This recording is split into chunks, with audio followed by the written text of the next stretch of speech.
Do you know where I am today? Yes, I am here at the Well Center for the Arts, where we have our Seeds program. And I'm sitting here in the playground, actually on the stage, remembering all the fun times that we have together when we were here, and just longing for the promise that we will return and be in this place. I wanted to come here today because there's something here that is going to help me teach the worship story. You see, just like we prepared this space to enjoy with you, God prepared a garden to live with His people and to enjoy being with them. But when Adam and Eve listened to their enemy, Satan, they stopped trusting in God, and sin entered the world, and they could no longer live with God in the garden. Even though they had to leave the garden, that didn't change God's love for them or His desire to live with them. How do I know this? Because it says it in the book of Genesis, in the very beginning of the Bible. God promised Adam and Eve that one day He was going to send a seed, a special rescuer, who was going to save men and women from their sin and make a way for God to live with them again. And that seed was going to crush the head of the snake. A seed? Wait, what? Like this one? This canepa seed? Or parcha? No. You see, just like seeds are put into the ground and they grow into plants and produce more seeds, the Bible uses the word seed to mean the children that come from a man and a woman. And so this promise was to Eve that one day a child from her family was going to be the rescuer of the world. That child would defeat the enemy, Satan, forever. What a glorious promise, the promise of the seed. I love seeds because I know that inside each seed there's a promise of a new life and something can grow. Our garden outside was full of tomatoes, was full of flowers, but now it doesn't look so great. But when I see a seed, I know that one day it can grow. I have to hope and I have to wait. And so the people of God were hoping and they were waiting for a special seed, a very special man.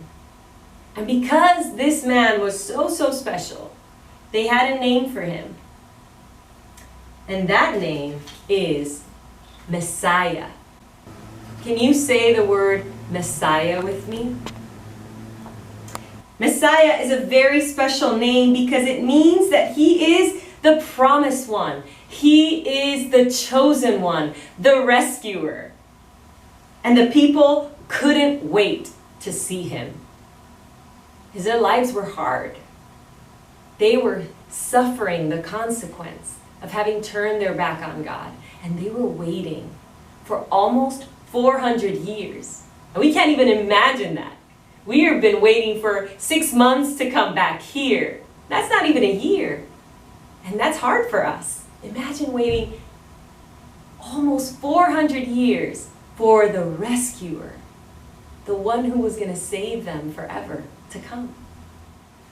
And do you know that God didn't want the people to miss the Messiah when He came?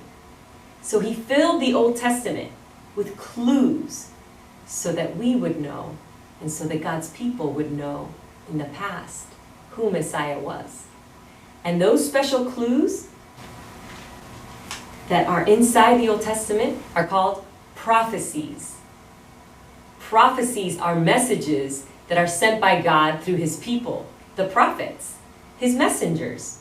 Today, we are going to look at a clue from the book of Micah of where the Messiah was going to be born.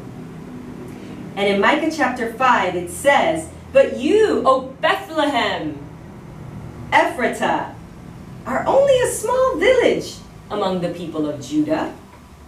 Yet a ruler will come from you, one whose origins are from the distant past.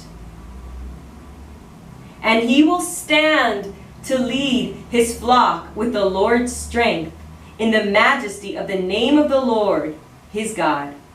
Then his people will live there undisturbed, for he will be highly honored around the world, and he will be the source of their peace."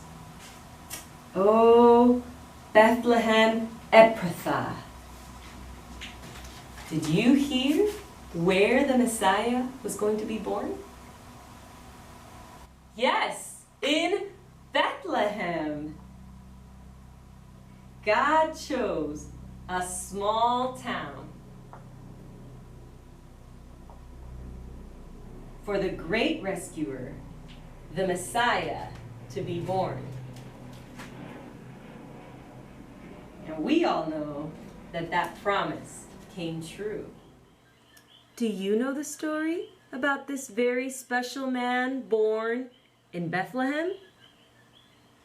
I wonder if the people remember this clue that was in the Old Testament, this prophecy. I wonder why God chose a small town for the great rescuer to be born. And I wonder if you will trust that God's promises will come true in your life too. Will you let him work? Will you wait for him? Will you let him be the source of your peace?